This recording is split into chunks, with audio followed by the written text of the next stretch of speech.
Bismillahirrahmanirrahim. Assalamualaikum warahmatullahi wabarakatuh.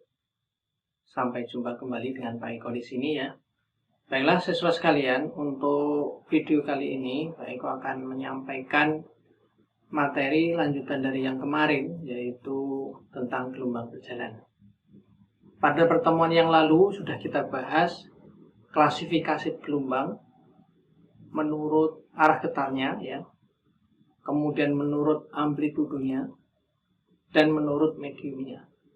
Nah, pada kesempatan kali ini kita akan lanjutkan materi tentang gelombang berjalan ya. Silahkan diikuti. Baiklah siswa sekalian ya. Untuk klasifikasi gelombang berdasarkan amplitudonya itu ada dua. Yang pertama adalah gelombang berjalan dan gelombang stasioner ya. Kemudian apa yang dimaksud dengan gelombang berjalan? Gelombang berjalan itu adalah gelombang yang nilai amplitudonya, ya ini ya, nilai amplitudonya sama untuk semua titik pada medium yang dilewati. Jadi amplitudonya sama, tidak ada perbedaan. Kalau amplitudonya misalnya 5 cm, di sepanjang titik itu 5 cm. Contohnya ya, ini contohnya untuk gelombang berjalan adalah gelombang pada tali. Kemudian untuk gelombang berdiri, itu gelombang yang nilai amplitudonya itu berbeda-beda pada medium yang dilewati. Ada yang 0 juga, jadi 0 itu berarti simpul. Kemudian ada maksimum. Kemudian ada yang antara 0 sampai dengan maksimum ya. Jadi setiap titik itu nilai amplitudonya berbeda-beda tergantung pada posisi titik itu terhadap titik pantulnya ya. Nah, untuk kesempatan kali ini kita akan belajar gelombang berjalan, tetapi pada visualisasi nanti akan ditunjukkan perbedaannya gelombang berjalan dan gelombang berdiri ya. Gelombang yang berjalan itu ya tampak berjalan, sedangkan gelombang berdiri itu tampak diam atau seperti jalan di tempat ya. Contohnya itu banyak, gelombang pada senar, kemudian gelombang pada pipa organa, gelombang pada permukaan air. Nah, nanti yang akan ditunjukkan di sini itu adalah gelombang pada permukaan air ya.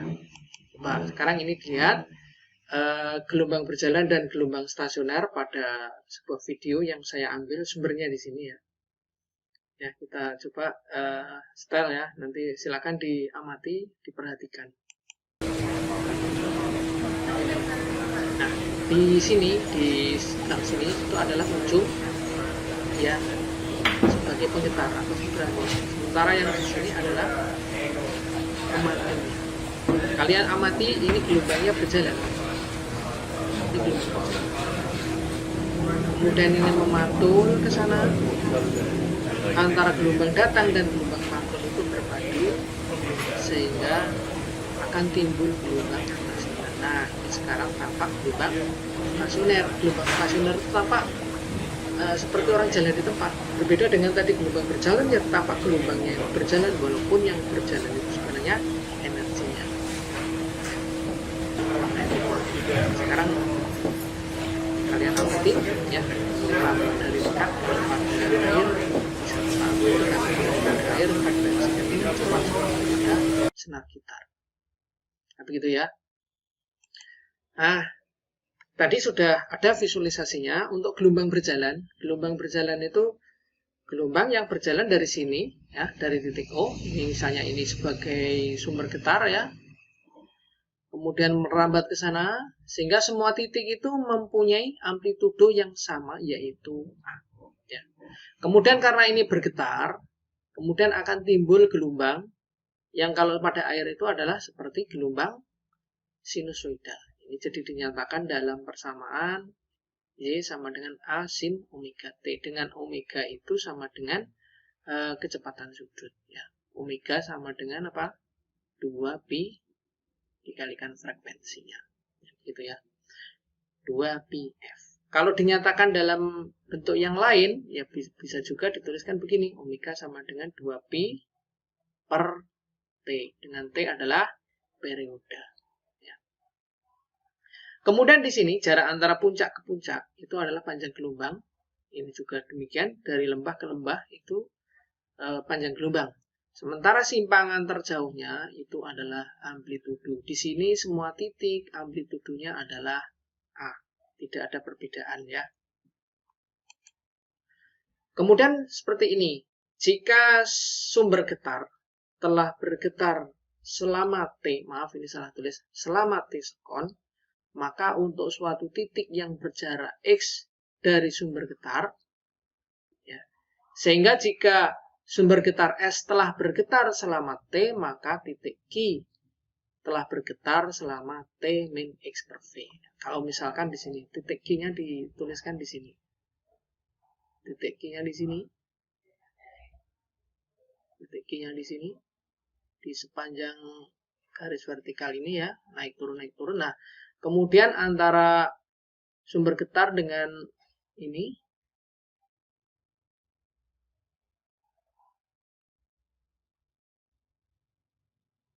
ini jaraknya X. Nah, kalau jaraknya X, berarti waktu yang diperlukan oleh gelombang dari sumber getar sampai titik Q, itu adalah T itu sama dengan apa? Jarak dibagi kecepatan kan? X per V. Nah, ini. Jadi ini adalah waktu yang diperlukan untuk gelombang untuk merambat dari O sampai ke Q. Sehingga jika sumber getar ini telah bergetar selama T, maka di titik Q itu lama getarnya berapa? Ya berarti T min X per V. Dipotong perjalanan, begitu ya. Seperti misalnya di Jogja terjadi gempa, ya, jam 6 tepat misalnya. Gelombang dari Jogja itu menuju ke Purbalingga misalnya perlu waktu 5 detik. Nah, kalau misalnya di sana sudah bergetar 15 detik, sini berapa? Ya berarti harus dipotong dengan waktu perjalanan, kira-kira begitu ya. Logikanya supaya mudah dipahami. Kemudian ini dituliskan, Y-nya berarti sama dengan A sin omega T min. Nah, kita tuliskan dalam bentuk lain, yaitu ini dikalikan ya, ini omega T, ini omega X per V. Dibuat dalam bentuk lain lagi, omeganya sama dengan 2pi Ft min 2pi F X per V. Karena F per V itu sama dengan 1 per lambda, maka bisa dituliskan seperti ini. A sin 2pi Ft min 2pi X per lambda. Nah, 2 ini nanti ada besaran yang disebut sebagai bilangan gelombang. Nah, kita tuliskan di sini, Y sama dengan 2A sin 2pi dalam kurung Ft min X per lambda. Atau bisa juga dituliskan seperti ini. Nah, ini perhatikan. Jadi persamaannya itu, ini yang dimaksud di sini adalah persamaan simpangan untuk titik Q ya. Untuk titik Q semua. Nah, kalau persamaan getaran untuk titik O ya hanya Y sama dengan A sin omega T saja. Nah, begitu ya. Berikutnya, pada persamaan terakhir, yang ini,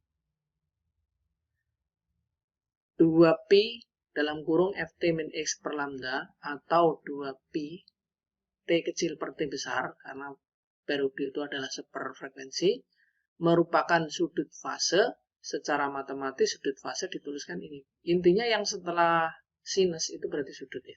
Ini sudutnya. Dituliskan sini. Nah, kemudian yang di belakang di sini itu disebut sebagai ini V. Ini bacanya V ya. V. Kalau yang ini membacanya adalah P. Jadi hampir sama ya. Ini P, ini V. Theta sama dengan 2pi V. Dengan V itu adalah fase gelombang. Nah, merupakan besaran yang tidak berdimensi. Kemudian secara matematis dapat dituliskan seperti ini. V itu sama dengan theta per 2pi. Ya. Begitu. Jadi kalau misalnya 90 derajat itu fasenya berapa? 90 per 2pi atau 90 per 360 derajat berarti sama dengan 1/4. Karena 90 itu adalah 1/4 gelombang. Gitu ya. Sedangkan beda fase antara dua titik yang berjarak delta X adalah delta V sama dengan delta X per lambda. Ya. Jadi seperti itu. Kemudian persamaan simpangan getar dan percepatan getar.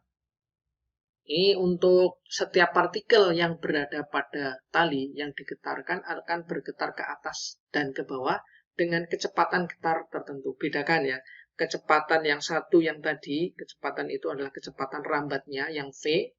Kalau yang V yang di sini, ini adalah kecepatan getar. Jadi kecepatan setiap partikel, misalnya benang atau air yang bergerak naik turun itu. Kecepatan getarnya, kecepatan geraknya ke atas ke bawah itu untuk gerak. Nah, percepatan juga begitu, percepatan getar ke atas ke bawahnya itu.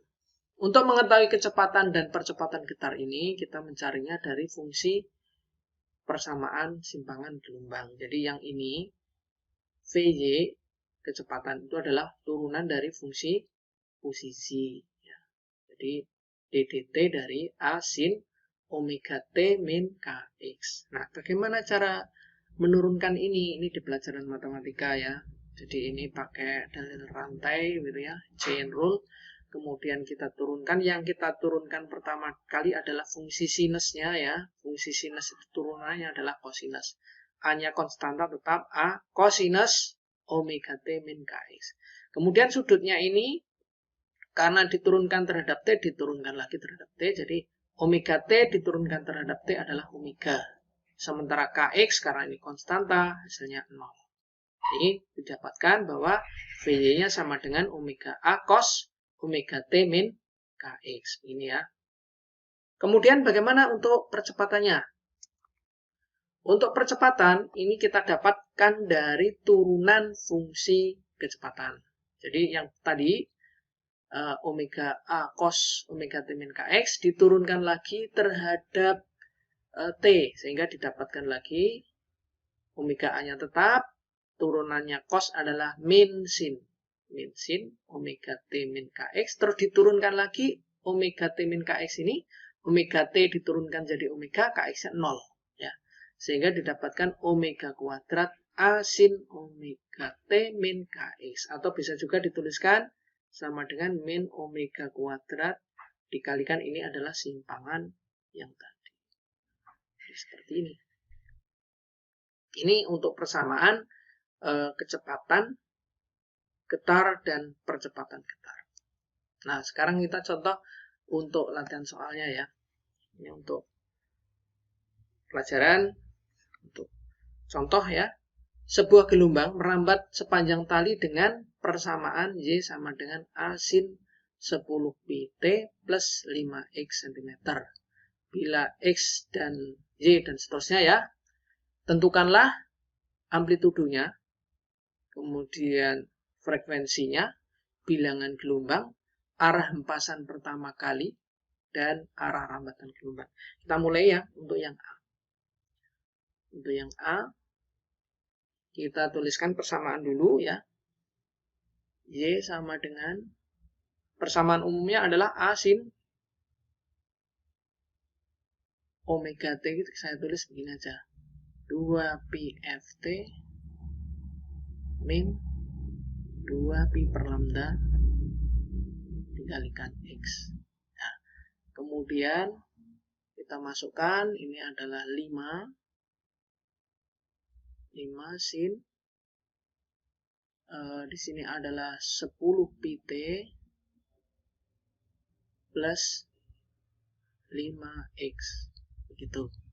Nah, kalau yang ditanyakan amplitudonya berarti di sini amplitudonya sama dengan 5. 5-nya 5 apa? Kalau di sini dalam satuan cm, maka ini sini ada 5 cm. Kemudian untuk B-nya, yang B adalah frekuensi gelombang. Frekuensi didapat dari yang ini. Nah, kita bisa tuliskan 2pi ft sama dengan 10 pi t. Ini ada pi sama t, ada pi t. Berarti kita bisa tuliskan 2f, 2 kali frekuensinya sama dengan berapa? Ini dengan ini coret, ini dengan ini coret, ini sama dengan 10. Maka frekuensinya bisa sama dengan 10 dibagi 2, sama dengan 5 Hz. Kemudian kita lanjutkan untuk yang C. Yang C itu adalah K. K itu sama dengan 2pi per lambda. Dalam hal ini sama dengan 5. Jadi K-nya sama dengan 5. Satuannya apa? 2pi itu tanpa dimensi, lambda itu tergantung yang diketahui apa. Kalau senti ya senti. Berarti ini adalah per sentimeter. Sentimeter pangkat min 1. Kemudian untuk D, arah hempasan pertama kali pada titik asal. Nah, karena di sini koefisien T-nya positif, berarti fungsi sinus begitu ya. Berarti ini arahnya ke atas. Arah hempasan pertama kali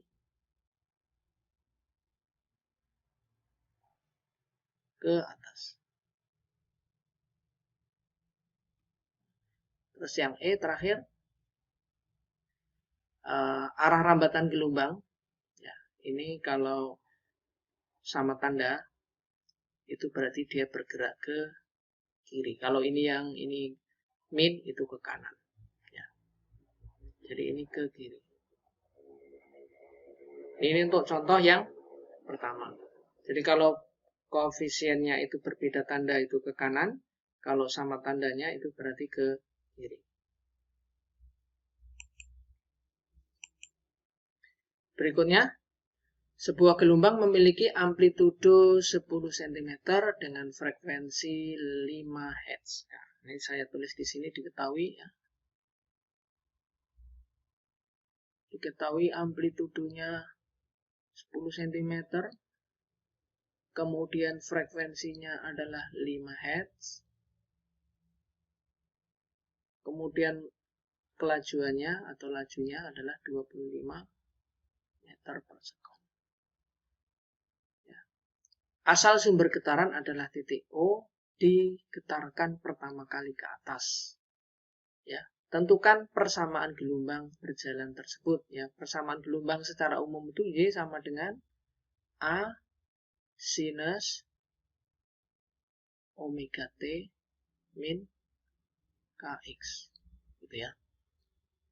Atau A sinus 2pi ft min 2pi per lambda dikalikan x.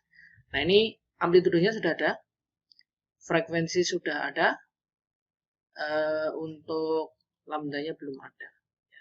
V itu sama dengan lambda dikalikan frekuensi, sehingga lambdanya sama dengan V per F. V-nya kita masukkan 25.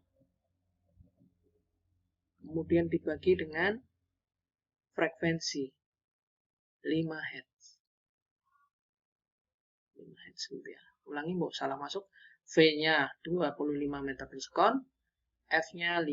Jadi didapat ini adalah 5 meter. Jadi sehingga persamaannya adalah A-nya 10 sin. Ini dalam 1 cm ya, satuan senti ya. Kemudian sin 2pi dikalikan frekuensinya 5 T min 2pi per lambda. Lambdanya 5. Tapi ini 5-nya meter ya. Nah, supaya ini konsisten, meter semua ya, ini saya buat dalam meter 0,1 sin 10 pt min 0,4